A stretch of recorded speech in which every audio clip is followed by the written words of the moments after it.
공수처가 구치소에 수감 중인 윤 대통령에 대한 3차 강제 구인 시도와 함께 대통령 관저 등에 대한 압수수색에도 나섰습니다. 국회에선 윤석열 정부 내란 혐의 국정조사 1차 청문회를 열고 윤 대통령 등 7명에 대한 동행명령장을 발부했습니다. 오늘은 손수호 변호사, 서정빈 변호사와 함께하겠습니다. 어서 오십시오. 네, 안녕하십니까. 자, 어제 이 시간대 저희가 윤 대통령 탄핵 심판 상황 전해드렸는데 어제 변론 기일이 끝난 뒤 공수처가 서울구치소를 찾아서 윤 대통령에 대한 강제 구인을 또 시도했지만 이게 안 됐더라고요. 어떻게 된 상황이었나요? 네, 어제 윤 대통령이 사상 최초로 헌법재판소에 가서 직접 변론을 했습니다.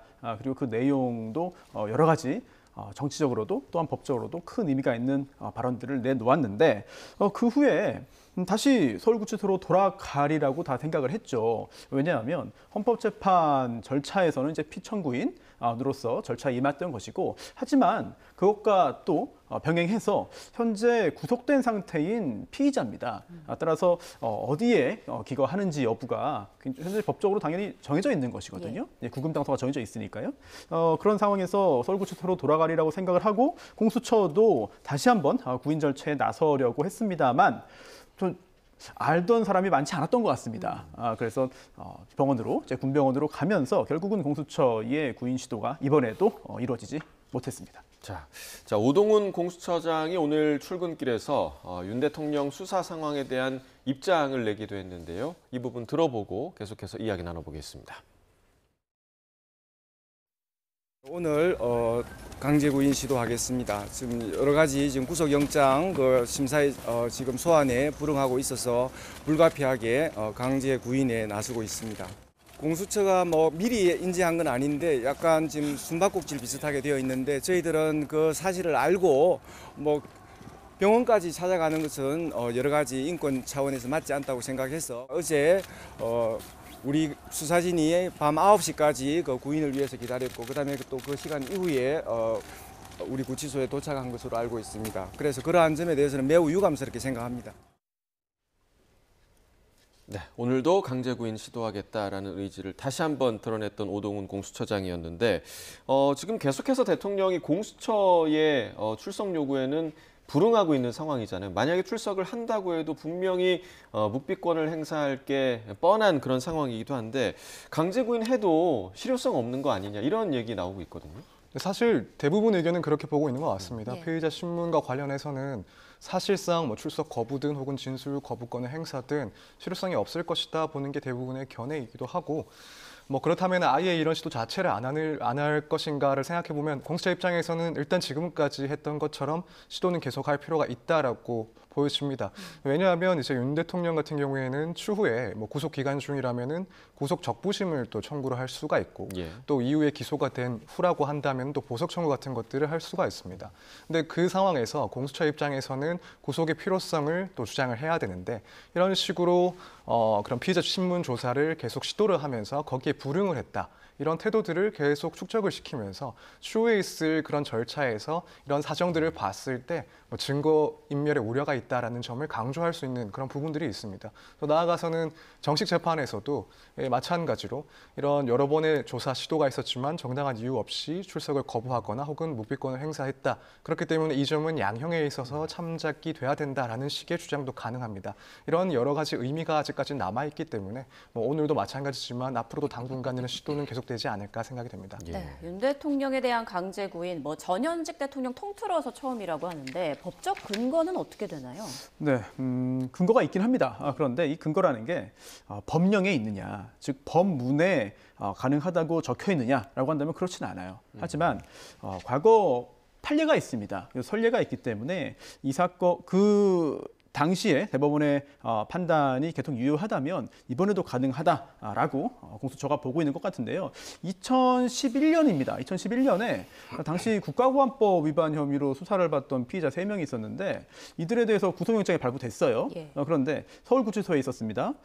국정원 조사실에서 조사를 하기 위해서 출석 요구했는데 안 나온 거예요. 그러다 보니까 이 구속영장에 근거해서 강제로 데리고 왔습니다. 이제 강제로 데리고 왔는데 또 조사가 이제 이루어진 거죠. 그런데 추후에 구속영장을 가지고 나를 강제로 데려간 것은 구인한 것은 이거는 적법하지 못하다라고 주장을 하면서 준항고를 제기했습니다. 그리고 근데 준항고를 제기했습니다만 여기서는 이기지 못했어요. 하지만 다시 한번 재항고해서 대법원까지 갔는데 대법원에서 구속영장의 효력에 의해서 구인할 수 있다라는 취지의 판단을 했습니다. 왜냐하면 이 구속영장이라고 하는 것이 일단 다른 곳으로 가지 못하게 이제 붙잡아 두는 그런 효력도 있고 기능도 있습니다만, 하지만 이 수사기관이 이제 수사기관에 의해서 구속된 경우에 이게 수사를 받는 거잖아요. 수사를 위해서 한 거잖아요. 그렇기 때문에 그 구속기간 범위 내에서는 피의자 신문 등의 방법으로 조사하는 것도 예정되어 있다라고 본 거죠. 이렇게 예정되어 있는 상황에서 적법하게 구금된 피해자가 나오지 않으면, 출석 요구에 응하지 않으면 구속영장의 효력에 의해서 조사실로 구인할 수 있다. 이런 선례가 있습니다. 따라서 지금까지 이런 사례가 아주 대단히 많지는 않습니다만 법적으로 근거는 있다고 볼 수 있고요. 다만 법적으로 근거가 있는지 없는지 여부와 과연 지금 이렇게 하는 것이 과연 어떤 결과를 낳겠느냐, 이 부분도 좀 고민이 좀 필요한 부분이긴 한 것 같아요. 즉 관련 유사한 사례에서 실제로 몸에 손을 대서 끌고 오지 않고 가서 구속영장에 의해서 구인하겠다라고 하면은 자발적으로 나오는 경우들이 있거든요. 그렇게 되면 좋았겠습니다만 아마도 지금 이 사안에서는 대통령 그렇게 하지 않았던 것 같습니다. 짐작입니다만 그 현장을 본 사람이 많지 않으니까요. 예. 그런데 설령 그게 가능하다 하더라도 좀 전 서 변호사 말씀하신 것처럼 앞에 앉혀놔도 진술을 하지 않을 경우에는 사실 실효성이 크지 않은 상황에서 대단히 큰 무리라는 평가를 받을 수 있습니다. 즉 대통령이 몸에 손을 대고 또한 나오지 않겠다는데 강제로 데리고 왔다. 이렇다면은 지금도 이제 대통령에 대해서 일종의 측은지심을 느끼고 또한 정치적으로도 굉장히 강하게 지지하는 그런 많은 국민들이 있는 상황에서 더 큰 혼란으로 빠질 수 있기 때문에 공수처도 아마 이런 부분에 대해서는 여러 가지 종합적인 고려를 할 것으로 보입니다. 네. 앞서 저희가 오동훈 공수처장의 녹취를 들어봤습니다만 거기서 이런 내용이 있었거든요. 그러니까 어제 대통령이 병원을 들른 부분에 대해서 미리 인지한 건 아닌데 약간 숨바꼭질 비슷하게 됐다. 그러니까 사실 이 대통령의 신병을 확보한 주체는 공수처인데, 그런데 공수처가 대통령의 동선을 이렇게 모르고 있어도 되는 거냐, 이런 지적이 나올 수밖에 없는데 어떻게 좀 보십니까? 저도 조금 의아한 부분이긴 한데, 아무래도 공수처 입장에서는 뭐 이제 어제 그런 조사 같은 것들을 위해서 당연히 미리 이제 구치소 측과 협의를 시도를 했을 겁니다. 근데 혹시라도 그 시점에 이제 윤 대통령의 그런 재판 이후의 일정에 대해서 확정이 안 된 사항이 아니었을까. 그래서 공수처에서는 그 시점에는 뭐 병원 진료 같은 것들의 그런 일정을 확인을 하지 못한 사항이 아니었을까. 그리고 그 이후에 뭐 일정이 확정이 되는 바람에 소통이 부족해서 일정을 제대로 확인하지 못하고 일단 구인을 시도한 것이 아닐까, 이런 생각이 듭니다. 뭐 일단 외부 진료 일정이 중간에 확인됐다 하더라도, 공수처가 그걸 인지했다라고 하더라도 일단 최소한의 시도를 하기 위해서 굳이 또 구치소로 가서 최소한 9시까지는 기다렸을 가능성도 있다라고 봅니다. 뭐 물론 이제 강제 구인 혹은 뭐 방문 조사 일정이 뭐 지금 상황에서는 워낙 촘촘하게 이제 짜여 있기 때문에 실무적으로 그런 어려움이 있을 수 있긴 한데, 어쨌든 이 사건은 뭐 어떤 사건들보다도 상당히 중요한 만큼 일정을 촘촘하게 이제 체크하지 못했다라는 점에 대해서는 충분히 비판받을 수 있는 여지가 있다고 봅니다. 이 부분이 정말 좀 약간 혼란스러운 것 같아요. 왜냐하면 공수처 입장에서는 이제 수사를 해야 됩니다. 그리고 이 수사 과정에서 여러 가지 대통령 측이 협조하지 않기 때문에 고민도 많은 상황에서 이 동선 파악이나 이런 것들이 잘 이루어져서 문제없이 되면 좋겠는데, 사실 수사기관에 미리 통지를 해야 되는지 여부에 대해서는 규정을 봐야 되는데요. 아마도 그런 규정까지는 있지 않을 것 같습니다. 대통령이 구속될 것을 미리 다 그런 가능성까지 상정해서 규정을 만들어두지 않았을 것 같거든요. 그래서 어제 그런 일이 생겼을 것으로 보이고 앞으로도 이럴 수 있어요. 그런데 그렇다면은 과연 수사기관에게 이걸 미리 통지하는 것이 맞느냐? 수사라는 게 사실 국가가 부여한 그런 권능이기도 하고 제대로 수행되어야 하는 것입니다만, 그렇다고 수사 대상이 어디에 있는지를 무조건 수사기관은 다 알아야 되느냐? 이런 부분도 그렇게 선뜻 납득하기는 어렵거든요. 네, 그래서 굉장히 좀 혼란스럽고 복잡한 상황인 것 같고, 특히 어제 또 비행금지 구역 설정까지 되었다는 것을 볼 때 상당 시간 전에 관련 절차가 진행된 것이 아니냐라는 라고 볼 수 있거든요. 그렇다면 또 경호라든지 이런 차원에서는 그 어느 곳에도 미리 알리지 않는 것이 또 타당하다 이런 생각도 들거든요. 그렇다면 앞으로 또 역시 공수처 입장에서는 또는 공수처 외에도 수사기관 입장에서 대통령의 앞으로의 어떤 동선 이런 것들을 알지 못할 가능성이 있다라는 생각이 들고 어제 이 상황에서 네. 법무부 호송 차량을 네. 타고 이동을 한 거잖아요. 그러면 네네. 법무부 쪽에도 통보가 돼야 되는 거 아닙니까? 맞습니다. 그런데 그것도 역시 같은 이치인 것 같아요. 왜냐하면 뭐 교정 당국이니까 당연히 이제 예. 법무부에서 다 관장을 하고 그런 내용들은 다 보고가 들어가고 이제 인지가 됐겠죠. 하지만 법무부에서 공수처에게 그러한 이 대통령에 관련된 사항을 과연 통지를 해야 된다는 규정이 있느냐? 만약에 규정이 있으면 통지를 해야 되는 것이죠. 안 하면 안 되는 것이고. 다만 규정이 없는 가운데서 통지를 한다면 그 통지한 행위 자체가 또 법적으로 논란을 일으킬 수 있습니다. 또 그런 규정이 아마도 없다는 판단 하에 알려지지 않은 것으로 보이고요. 다만 앞으로 또 검찰 수사가 또 이어질 텐데 또 법무부 아니겠습니까? 그러다 보니까 그때는 그 단계에서는 또 어떻게 될 것이냐 이 부분도 상당히 좀 관련 규정들을 꼼꼼히 좀 찾아볼 필요가 있을 것 같아요. 네. 말씀하신 것처럼 사실 이 경호상의 문제 때문에 이런 것들이 공유가 안 될 가능성도 충분히 있다라고 보여집니다. 현직 대통령 신분은 여전히 유지를 하고 있기 때문에 특히 대통령의 그런 건강과 관련해서 혹은 그와 관련된 일정에 대해서는 아무래도 외부에 공유가 되는 것이 경호법상 혹은 관련 규정상 조금 문제가 될 수 있다라는 지점도 있는 것 같습니다. 그런 차원에서 뭐 교정 당국에서 이 사실을 미리 파악됐다라고 하더라도 이 부분을 공유하는 것이 조금 어렵지 않았나 이런 생각도 할 수 있을 것 같습니다. 지금 규정상 구멍이 있는 부분들이 굉장히 많은데 이런 걸 좀 신속하게 제정하거나 만들어 수 있는 그런 방법은 없는 건가요? 결국에는 입법이 필요한 건데 워낙 이 사례 같은 경우에는 과거에 비춰봤을 때도 있지 않았던 그런 유사일의 뭐 최초의 사례이기 때문에 네.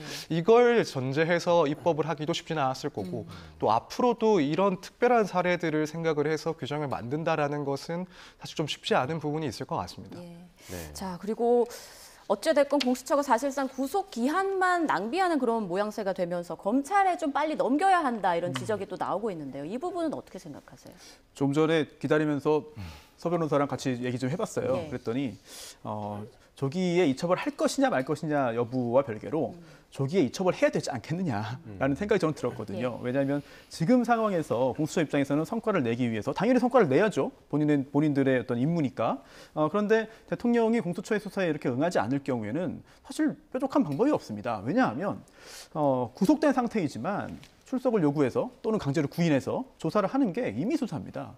지금 신병은 확보가 돼 있고 지금 구금되어 있습니다만 그래도 질문에 대한 답을 하는 거거든요. 피의자 신분이기 때문에 강제로 입을 여기 할 수는 없는 상황입니다. 그렇다면 또 이런 의문도 들 수 있어요. 아니 그러면 대통령 외에 그 많은 피의자들은 왜 질문에 답을 합니까? 왜 묻는 말에 이야기를 하죠? 왜 이것저것 여러 가지 소명 자료도 제출을 하고 이견서도 제출을 하고 왜 수사에 응하는 거죠? 사실 그게 유리하다고 보기 때문이에요.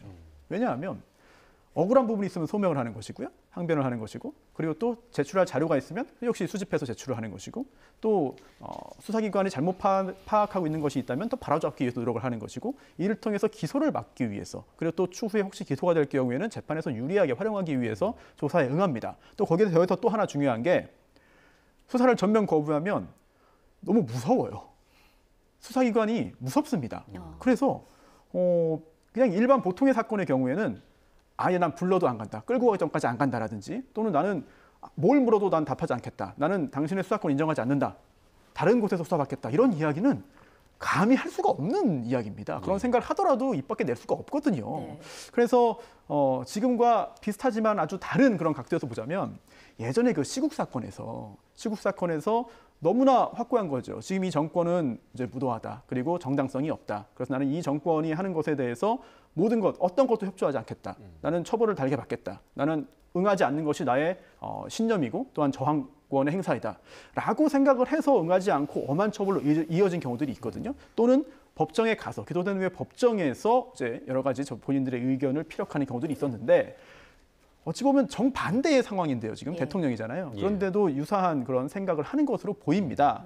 어쨌든 이런 상황에서 공수처의 수사가 실효성을 갖지 못하고 성과를 내지 못할 것으로 보이는 상황이라면 사실 뭐 공수처와 검찰의 어떤 여러 가지 권한 분배라든지 또는 뭐 누가 더 대통령의 신병을 오래 확보하고 있었냐를 가지고 뭐 우열을 가리거나 뭐 성과를 뭐 평가하지는 않잖아요. 지금 상황에서는 과연 어떻게 기소를 할 것인지 결정을 해서 기소 후에 공소유지해서 유죄 판결을 받아내는 것이 수사기관의 목적이고 임무이기 때문에 그런 차원에서 보자면은 적절한 시기에 조기에 이첩을 하는 것도 오히려 공수처 입장에서는 더 좋은 판단이고 또한 공수처에게 좋은 판단의 계기가 될 수도 있지 않을까 싶습니다. 근데 문제는 지금 대통령 측에서 공수처에 내란죄 수사권이 없지 않느냐 이 부분을 지금 물고 늘어지면서 거부를 하고 있는 건데 검찰도 내란죄 수사권이 없잖아요. 그러면 이 부분에 있어서는 대통령 측이 수사에 응할 것인가, 검찰로 이첩이 되더라도 이 부분도 좀 의아한 부분인데요.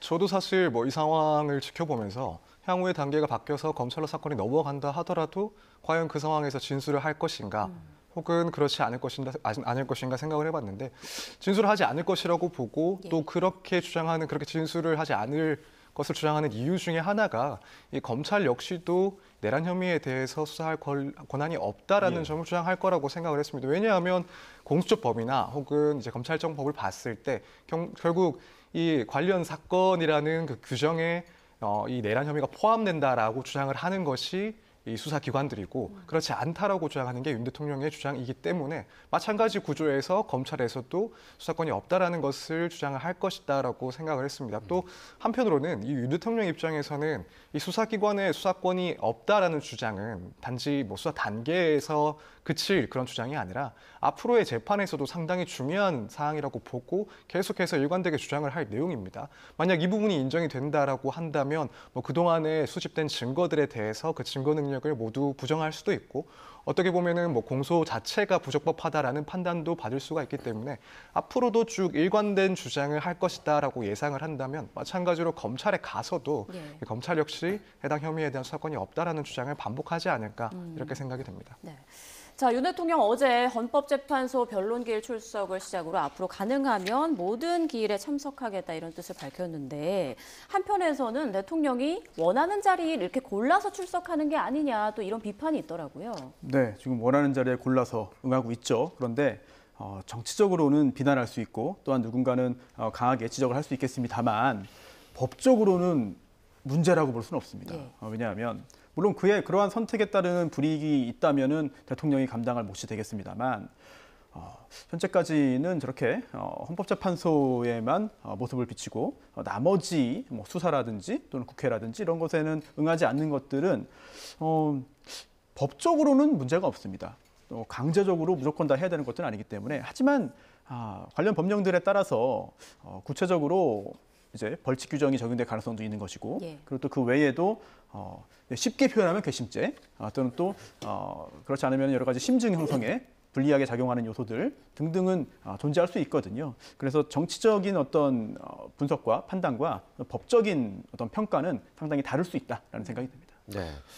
자, 공수처가 앞서 그 윤 대통령에 대해서 비변호인 접견 금지 조치를 취하기도 했는데 어제는 수신 발신 금지 결정서를 서울구치소에 보냈다 이렇게 밝혔거든요. 이거는 어떤 의미로 좀 해석을 해야 될까요? 일단 형사소송법상 이제 수사기관은 이러한 처분을 할 수가 있습니다. 그래서 최대한으로 제한을 한다면 변호사 외와는 다른 일반인들과는 모든 그런 접견을 금지하거나 서신을 수발신하는 것을 다 금지를 할 수가 있습니다. 그리고 그 이유는 결국에는 범죄 증거의 인멸 그런 우려가 있다라고 판단될 때 이런 조치를 취할 수가 있는 겁니다. 결국 공수처에서는 지금 윤 대통령이 이렇게 외부와의 그런 접견이나 혹은 서신들을 주고 받을 경우에 이 관련 사건에서 그 증거를 인멸할 우려가 있다, 이럴 가능성이 무척 높다라고 판단을 하고 있는 상황이라고 볼 수가 있습니다.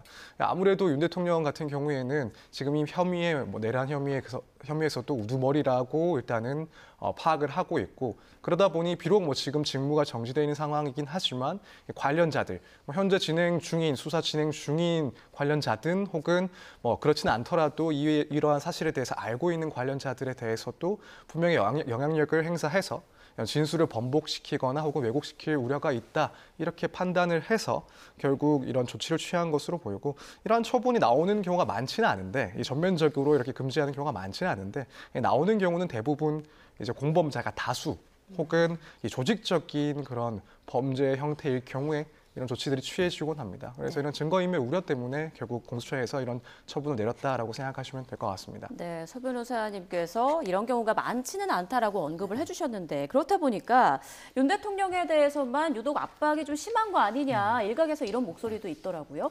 예전 과거 사례와 비교했을 때는 좀 어떤가요? 네, 그런 이야기가 충분히 나올 수 있죠. 예. 왜냐하면 수사를 받고 재판을 받는 사람이 어마어마하게 많은데 이제 대통령들과 비교를 하면 좋지 않을까 싶습니다.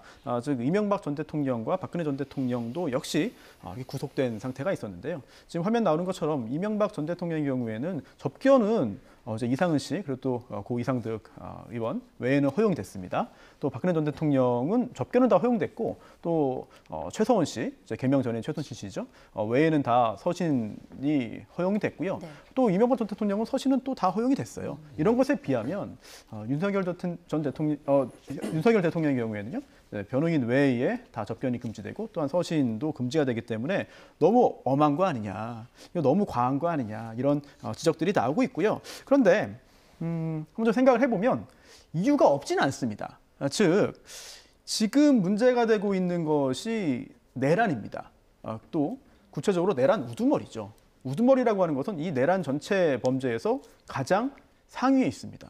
계층적으로 볼 때 가장 위에서 지시를 내렸다는 것이죠. 그리고 그 외에 지금 현재 구속되어 있는 여러 재판받고 있는 피고인들은 또 주요 임무에 종사한 사람들이고 또 그 외에도 앞으로 더 추가적으로 기소가 되어서 처벌받을 가능성이 있는 사람들도 역시 많이 있을 것으로 짐작됩니다. 그런 상황에서 양측 방향에서 봐야 될 것 같아요. 우선 대통령 입장에서는 본인의 책임을 줄이기 위해서 다른 사람들, 관련자들에게 일종의 압력 등을 행사할 가능성이 있겠고요. 그리고 또 누군가 앞장서서 구속되어 있지 않은 상태에서 중간 역할을 할 수도 있습니다. 이런 우려가 있기 때문에 좀 일견 과해 보입니다만 이렇게 엄격한 조치를 취한 것이 아닌가 싶고요. 또 하나 중요한 것은 혐의 사실뿐만 아니라 현재 수사에 응하고 있는 윤 대통령의 태도입니다. 모든 것을 부인하고 있어요. 그리고 제가 판단을 할 수 있는 영역은 아닙니다만 현재까지 드러난 여러 가지 객관적인 증거들 또한 다른 공범 혐의를 받고 있는 사람들의 진술과 배치되는 이야기들을 계속해서 강력하게 하고 있습니다. 이런 것들을 볼 때 증거가 인멸될 가능성, 이거를 접견과 서신 수발을 계속해서 풀어줄 경우에는 문제가 생길 수 있다라는 판단을 한 것으로 보이고요. 또 하나가 차이가 있습니다. 두 전직 대통령 사례 봤잖아요. 예. 윤 대통령은 현직입니다. 그렇기 때문에 비록 이제 권한 행사가 정지되어 있습니다만 현직 대통령이에요. 이런 측면들까지 고려해서 보다 더 엄격해 보이는 그런 조치들을 취한 것으로 짐작됩니다. 아니 그런데 현직 대통령이기 때문에 여전히 이제 경호가 이루어지잖아요. 이런 게 모든 게 금지가 돼도 경호처 직원들을 통해서 뭐 주변인들과의 소통을 한다거나 이런 가능성도 있지 않나요? 사실 지금 구금 장소에 이제 경호 인력이 함께 있지는 않고요. 네. 이제 거리가 있고 그리고 또 이제 교정 인력 외에 대통령과 경호 인력만 함께 있는 그런 시간은 없을 겁니다. 그런 시간들은 허용되지 않을 것으로 보이기 때문에 경호처를 통한 여러 가지 증거인멸이라든지 또는 기타 진술과 증언에 대한 방향 설정의 어떤 입장 교환이라든지 이런 것들 가능성은 그렇게 높아 보이지는 않고요. 따라서 지금 현재 그 접견 그리고 또 서신 관련된 제한 조치만으로도 충분하다 이렇게 보는 것 같습니다. 네. 자, 현재 이제 국회에서는 윤석열 정부 비상계엄 선포를 통한 내란 혐의 국정조사 1차 청문회가 지금 진행이 되고 있는 그런 상황인데, 자, 이 자리에서 윤 대통령을 상대로 동행명령장이 발부됐습니다. 오늘 오후 2시까지 청문회에 참석을 해라, 이런 명령장이었는데 이게 좀 강제성이 있는 겁니까? 사실 간접적으로는 강제성이 있다라고 할 수 있긴 합니다.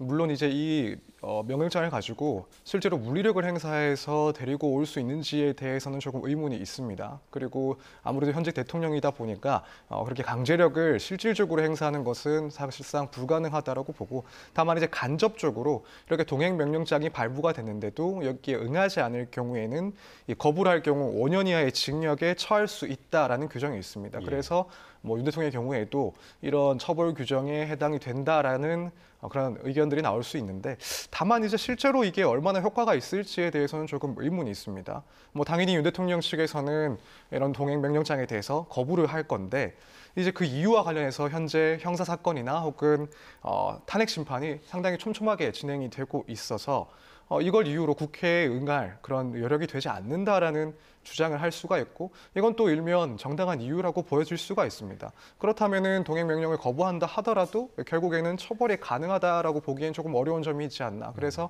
실효성 측면에서 봤을 때는 사실은 큰 의미가 없는 그런 절차가 아닐까 개인적으로 생각을 하고 있습니다. 지금도 영상에 나오고 있죠. 안규백 위원장이죠. 지금 동행 명령장을 주고 있는데 네. 저 절차가 어떤 거냐면 지금 서 변호사께서 이제 자세히 설명해 주신 그런 규정들이 국회에서의 증언 감정 등에 관한 법률에 있습니다.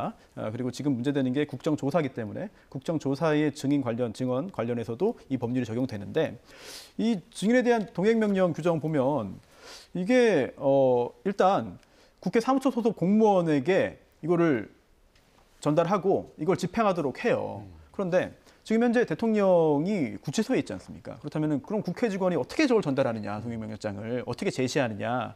이럴 경우에 또 규정들이 있습니다. 왜냐하면 국회에 나와서 증언을 해야 되는 증인이 교도소에 있거나 또는 구치소에 있는 경우들, 뭐 군교도소, 군구치소 포함해서 이런 경우들이 꽤 있거든요. 이렇게 수감 증인 증인에 대해서는 국회 사무처 소속 공무원이 위임을 해가지고 교도 관리가 하도록 되어 있습니다. 예. 그래서 그런 절차를 오늘 이제 밟을 것으로 보이는데 다만 좀 전 이제 잘 짚어주신 것처럼 과연 나오겠느냐? 나오지 않겠죠. 예. 다만 저런 절차를 취하는 것 자체는 그동안 많은 경우에 또 봤을 겁니다. 나오지 않는다 하더라도 저렇게 증언을 해야 한다는 그런 필요성을 강력하게 보여주고 그리고 또 국민들이 보시기에도 국회의 절차에 응하지 않는구나, 응하지 않고 있다라는 부분들을 또 강하게 보여줄 수 있거든요. 그런 부분들까지 고려를 해서 오늘 동행명령장을 이제 발부한 것으로 보입니다. 네. 자, 이렇게 내란 혐의 진상규명을 위한 국회 첫 청문회에서 핵심 증인들이 줄줄이 불출석하면서 맹탕 청문회에 그칠 것이다 이런 우려의 목소리가 나오고 있는데요. 이상민 전 행정안전부 장관은 출석을 했습니다. 그런데 증언을 거부했습니다. 관련 화면 보고 오시죠. 국회 계엄 해제 직후에 계엄이 지속되던 2시간 동안 어디 가서 뭐 하셨습니까? 증언하지 않겠습니다. 누구 만나셨습니까? 증언하지 않겠습니다. 12월 3일 23시 37분 소방청장에게 전화로 언론사 단전 단수 조치 지시한 바 있죠? 증언하지 않겠습니다. 오늘 이 자리에서 진술하지 않는 것은 역사에 끝까지 내란 속의 윤석열의 오른팔로 남겠다라는 선언을 하는 겁니다. 동의하십니까, 이상민 증인? 결코 동의할 수 없습니다. 네, 저렇게 청문회에서 증언을 거부하겠습니다라고 이제 반복해서 말하는 걸 잘 본 적이 없는 것 같은데요. 어떤 해석을 나올 수 있는 건가요? 일단 법적으로 보자면 증언에 대해서 거부할 수 있는 입장이긴 합니다. 예. 이제 국회 증언 감정법에 의하면은 자신의 이제 형사 사건과 관련된 진술 그리고 뭐 유죄의 판결을 받을 만한 그런 위험이 있는 상황에서는 해당 진술들을 거부를 할 수가 있습니다. 그래서 법적으로는 이제 당연히 문제는 없는데 사실 이제 보기에 따라서는 결국에는 지금까지 이어지고 있는 각종 의혹들이 더욱 짙어질 수밖에 없는 그런 태도이긴 합니다. 특히 지금 최근에는 각종 언론사들에 대해서 뭐 단전 단수 조치를 하기 위해서 소방청장 등에게 요청을 했다, 지시를 했다 이런 의혹까지 나오고 있는데 지금 뭐 전체 질문에 대해서 모두 이 진술을 거부했기 때문에 법적으로는 가능하다 하지만 결국 이런 의혹들은 더욱더 짙어지는 상황이라고 볼 수가 있을 것 같습니다. 네, 또 이 자리에는 대통령 경호처의 강경파로 알려진 인물이죠. 김성훈 경호차장도 출석을 했는데 오늘 공수처가 한남동 대통령 관저 압수수색에 나선 것과 관련해서 입장을 밝히기도 했습니다. 들어보겠습니다. 지금 공수처에 한남동 관저에서 지금 압수수색을 위해서 관저로 지금 나갔다고 합니다. 관저 압수수색 승인권자가 아마 김성훈 경호처장 같은데 이 부분에 대해서 좀 승인을 해주시지 그래요? 가서 관련 법률에 따라 판단할 겁니다. 그리고 저희 경호 대상자는 대통령님뿐만 아니라 영부인님도 경호 대상자입니다. 아니 그러니까 경호 대상자를 몰라서 그런 게 아니고 이 관저에 대해서 지금 압수수색을 경호처에 나가 있으니까 이에 대해서 승인권자가 지금 우리 차장님 아니십니까? 예, 제가 승인권자입니다. 그러니까 그 부분에 대해서 좀 승인해달라 이런 부탁이 말씀이 왔습니다. 제가 이 자리에서 승인을 하라 마라 이렇게 말씀하시는 겁니까? 네. 제가 돌아가서 관련 법률 검토하고 판단하겠습니다. 자, 뭐 법률에 따라 판단하겠다. 뭐 이건 사실 원론적인 입장인데 이후에 좀 어떤 상황이 전개될까요? 사실 형사소송법 110조, 111조는 거의 한 50일 가까이 전 국민이 수없이 들어본 것 같습니다. 특히 지금 함께 뉴스 방송 시청하시는 분들 입장에서는 뭐 저보다 더 잘 아실 것 같은데요. 예. 특히나 지금 진행자께서 언급하신 법률에 따라 하겠다. 처음에는 이 경호처의 이런 입장들에 대해서 약간 좀 혼란이 있었어요. 왜냐하면 기대도 있었습니다. 법률에 따라 한다고 했으니까 혹시 승인하는 거 아니냐. 적법한 절차에 따라서 진행하겠다고 했으니까 혹시 승인하는 거 아니냐라고 예. 봤습니다만 지금까지 그런 적이 없었고 또한 지금 이 사안 관련해서도 그런 기대는 하기 힘들어 보입니다. 예. 따라서 앞으로도 계속해서 이런 일이 반복될 것으로 보이고 사실 이 문제가 지난 박근혜 전 대통령 수사 당시에서도 그때 현직일 당시에 그때도 문제가 됐습니다. 그때는 청와대였죠. 그래서 영장이 발부되었습니다만 압수수색을 하지 못하는 일들이 반복되면서 과연 이걸 어떻게 해야 되는 것이냐. 형사소송법 규정을 개정해야 되는 것인지 보다 구체적으로 만들어야 되는 것인지 아니면 예외 규정을 둬야 되는 것인지 또는 판례에 의해서 뭔가 해석을 해야 되는 것인지 여러 가지 논의가 있었습니다만 아직까지 개정이 이루어지지 않았거든요. 그런 상황에서 이렇게 빠르게 같은 일이 또 생길 줄은 몰랐던 것이죠. 미처 법을 개정하지 못한 상태에서 이런 상황이 또 닥치다 보니까 또다시 반복되는 그런 것으로 보이고요. 그리고 지금 김성훈 차장의 경우에 제 개인적인 의견입니다만 구속 사유를 이미 충족하는 것 같습니다. 그렇다면 검찰은 구속 필요가 없다고 보아서 이제 발료했습니다만 영장 신청을 지금 상황은 구속영장이 발부되어야 하는 상황이 아닌가라는 생각이 들고요. 따라서 구속된 후에 또 여러 가지 관련 규정에 따라서 내부 또 승인권자가 또 달라질 수 있거든요. 그런 경우 그런 상황으로 이어질 가능성도 이제 배제할 수 없어 보입니다. 네, 법원에서 이제 김성훈 차장이 구속의 필요성이 좀 없다 이렇게 기각한 그 이유는 뭔가요? 검찰에서 이제 경찰에 신청한 그 청구를 반려를 했습니다. 예. 이제 법원까지 가지는 못했고 그 이유를 뭐 간략하게 보자면 결국에는 이 구속의 사유가 필요성이 인정되지 않는다였습니다. 이제 왜냐하면 당시에 원래 공수처 등에서 그리고 경찰에서 김성훈 차장을 구속하려고 했던 그 중요한 목적 중에 하나가 당시까지 대통령에 대한 그 체포영장이 집행되지 않으면서 이걸 저지하는 경호처의 수장이라고 할 수 있는 이제 김 차장을 체포를 같이 하겠다. 이런 사항이었습니다. 그런데 실제로는 결국 윤 대통령이 체포가 됐고 그렇기 때문에 이러한 사정 변경에 있었기 때문에 결국 지금 와서는 김성훈 차장에 대한 구속 필요성이 상당히 떨어진다라는 게 이제 검찰 측의 논리였습니다. 물론 그 이외에도 뭐 예를 들어 뭐 증거 같은 것들이 조금 부족하다 이후에 검찰이 법원에다가 영장을 청구했을 때 기각될 가능성도 있다라는 판단을 했을 수도 있긴 한데 일단 뭐 그러니까 드러난 그런 내용에 의하면은 이런 구속의 필요성이 충분하지 않다라고 판단을 했던 것으로 알려졌습니다. 네, 앞서서는 뭐 특수단이나 뭐 이런 그러니까 수사기관들의 압수수색 시도가 그 경호처에 의해서 계속 이제 막히는 그런 상황이 좀 반복이 됐었는데 오늘 또 이제 공수처에서 시도한다라는 소식이 들렸는데 어떤 자료에 대한 확보가 목적일까요? 네, 여러 가지 목적이 있겠습니다만 일단 지금 또 하나 계속해서 시도를 하고 있는 것들이 지금 비화폰 관련된 그런 그 서버 문제입니다. 이거를 확인을 해야 되는데 사실 저 개인적으로 저 비화폰이 어떤 구조로 이루어지는지 또 서버에 도대체 뭐가 남아있는지 전 잘 모르겠어요. 그래서 저 서버를 확보하면 과연 비화폰의 통화 내용 또는 문자 수발친 내용을 확인할 수 있는 것이냐. 만약 그렇다면 사실 비화폰의 취지가 좀 떨어지는 것 같기도 하고 또 그게 아니라 내용을 확인할 수 없다면 서버를 통해서 어떤 통신의 내용과 시각과 시간 정도를 알 수 있을 텐데 그것만으로 뭐 밝혀낼 수 있지는 않을 것 같거든요. 다만 그래도 좀 더 필요성을 보자면은 지금 현재 대통령이 굉장히 좀 궁지에 몰려 있는 부분 중에 하나가 여러 가지 국회의원들을 뭐 끌어내라라는 지시라든지 또는 정치인들에 대한 체포 지시라든지 또는 구체적으로 여러 가지 대통령이 지시를 했다, 전화로 지시를 했다라는 부분에 대해서 많은 피의자, 피고인들이 이미 진술을 했고 또 김용현 전 장관 등의 공소장에도 기재가 돼 있습니다.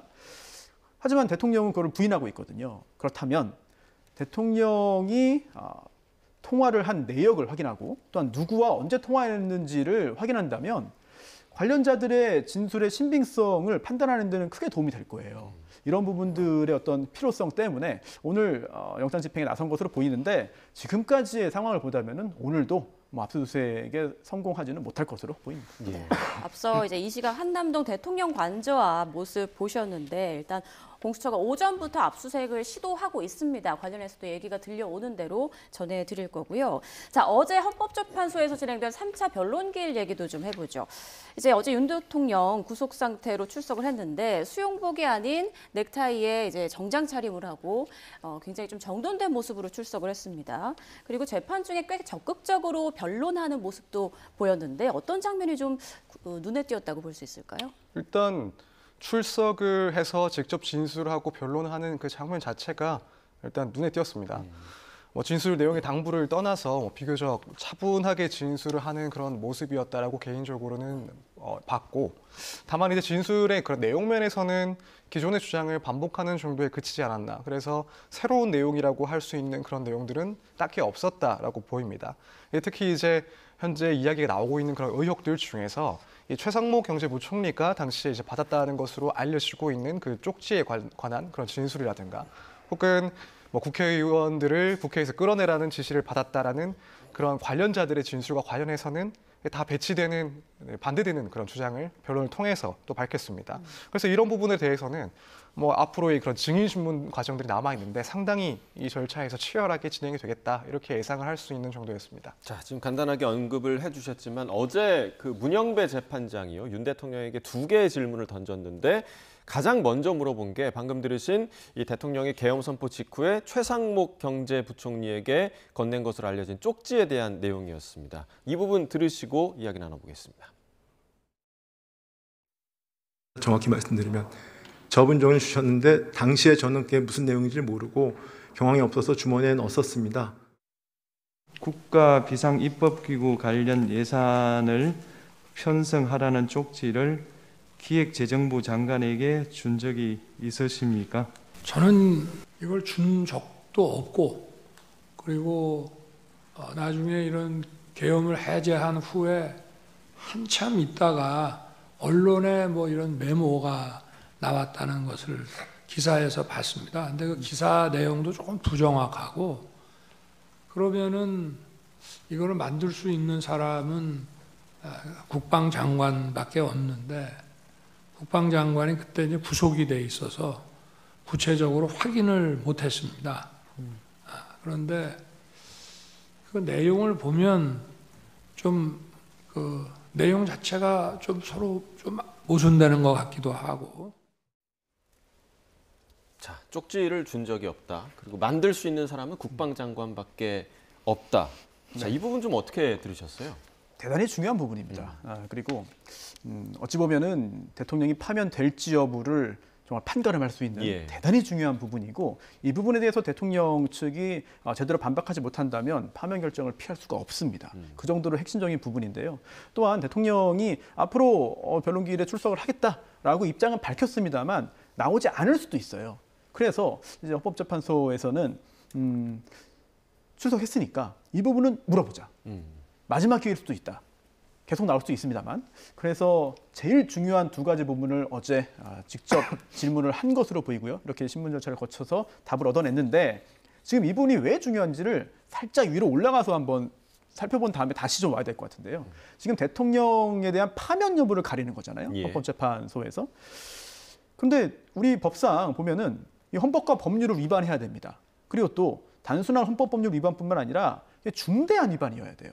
그리고 이 중대한 위반이 뭐냐, 이걸 좀 더 구체적으로 볼 때 좀 국민들이 뽑은 대통령 아닙니까? 직접 뽑은 대통령이기 때문에 이 대통령을 파면함으로써 얻을 수 있는 헌법 수호의 이익이 국가적인 손실, 대통령이 파면되면 또 여러 가지 혼란도 생기잖아요.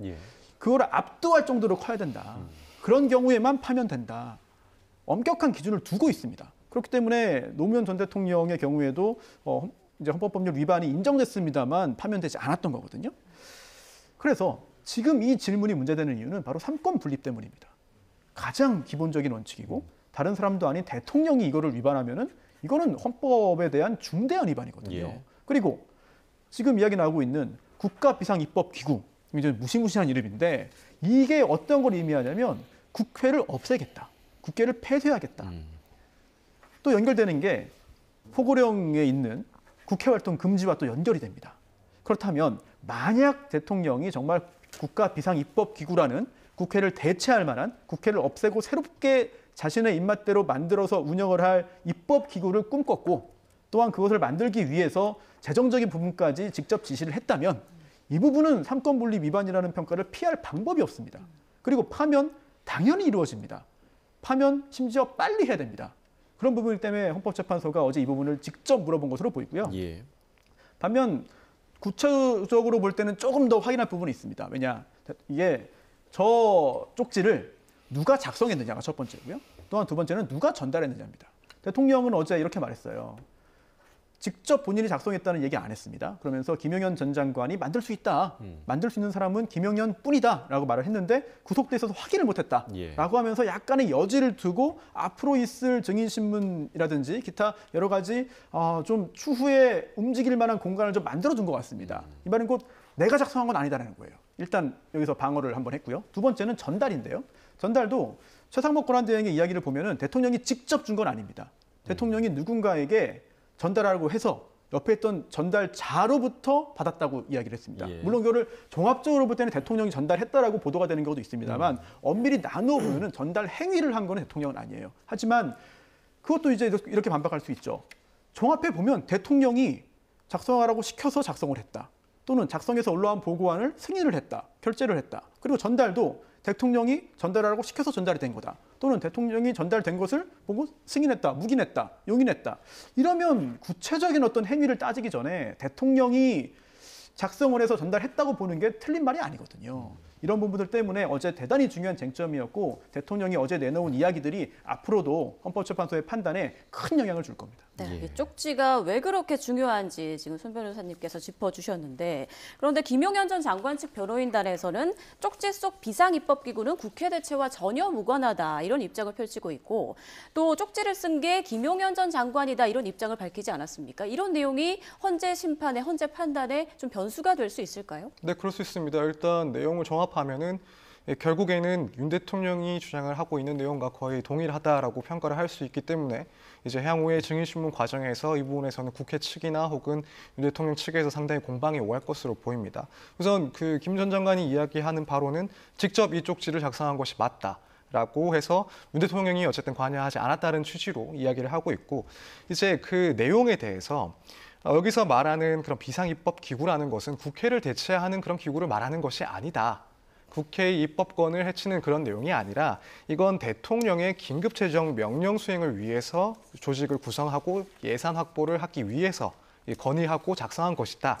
라는 것입니다. 그러니까 이게 여기서 말하는 긴급재정명령이라는 것은 이제 헌법상 조금 간략하게 말씀드리면 이제 대통령이 중대한 재정 경제상의 문제가 있을 때 위기가 발생했을 때 국가의 안전 보장 등을 위해서 또 긴급한 조치가 필요하다고 판단될 때 여기다 국회는 또 기다릴 여유가 없을 때 이때 재정이나 경제에 관해서 법률적인 효력을 갖는 명령을 발할 수 있다라는 그런 내용의 규정입니다.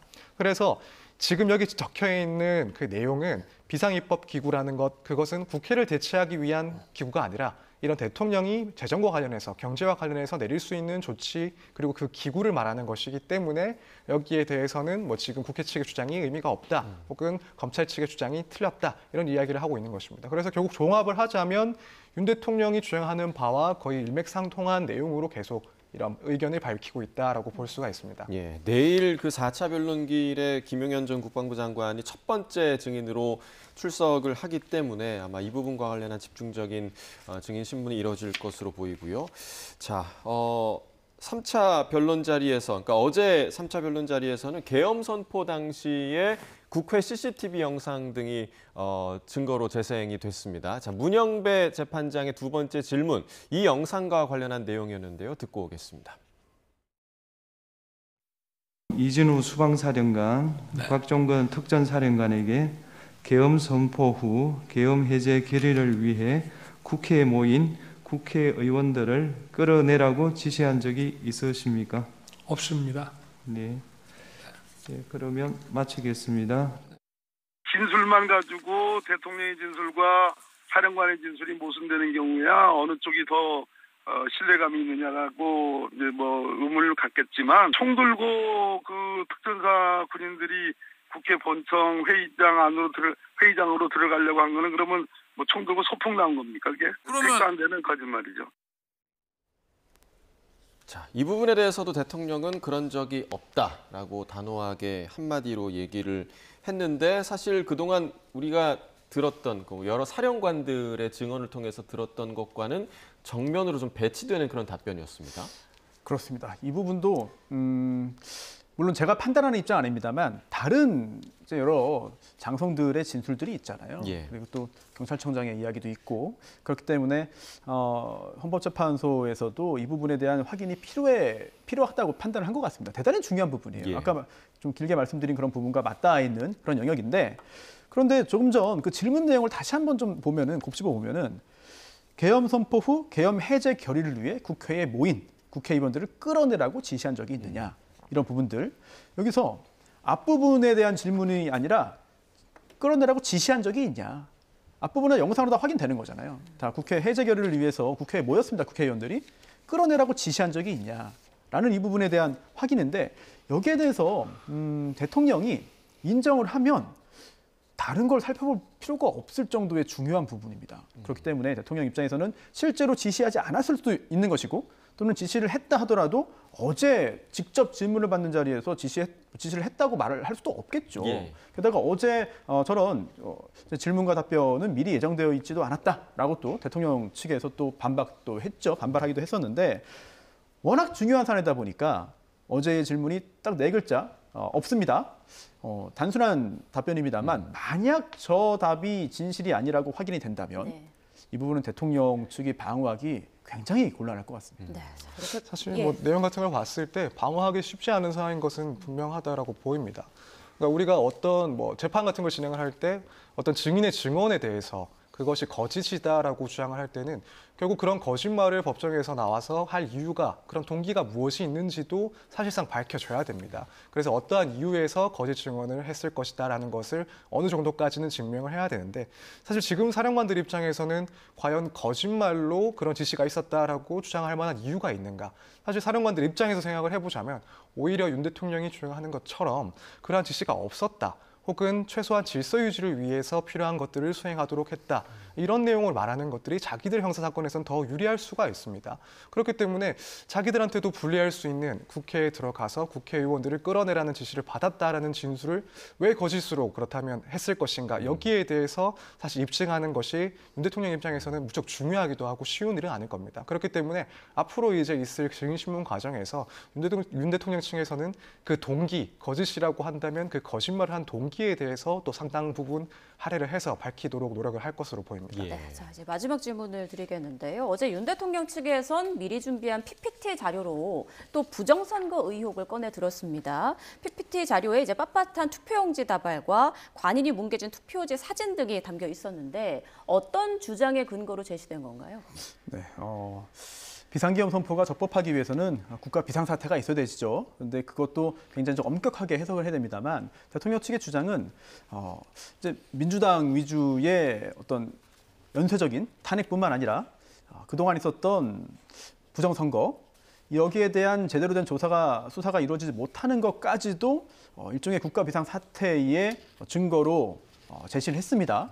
또한 대통령도 담화에 그런 내용들을 담기도 했었죠. 그러다 보니 직접적으로 부정선거가 존재했는지 여부가 파면 여부를 판가름할 수 있는 것은 아닙니다만 거슬러 올라가 보면은 정말 부정선거 있었을까?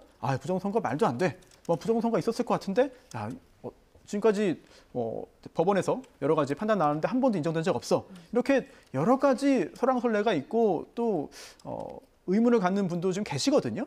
그런 상황에서 비상계엄 선포의 타당성과 정당성을 주장하기 위해서 들고 온 이야기고 그리고 또 지금 현재 대통령을 지지하고 옹호하는 분들 중에 상당수가 또 부정선거와 주장에 또 동조하고 있거든요. 이런 부분들까지 종합적으로 고려해서 가지고 나온 것이 아닌가 싶습니다. 네, 또 내일 4차 변론기일에는 핵심 증인들도 참석을 하는 만큼 어떤 내용이 나올지 지켜봐야겠습니다. 지금까지 손수호 변호사, 서정빈 변호사와 함께했습니다. 고맙습니다. 고맙습니다.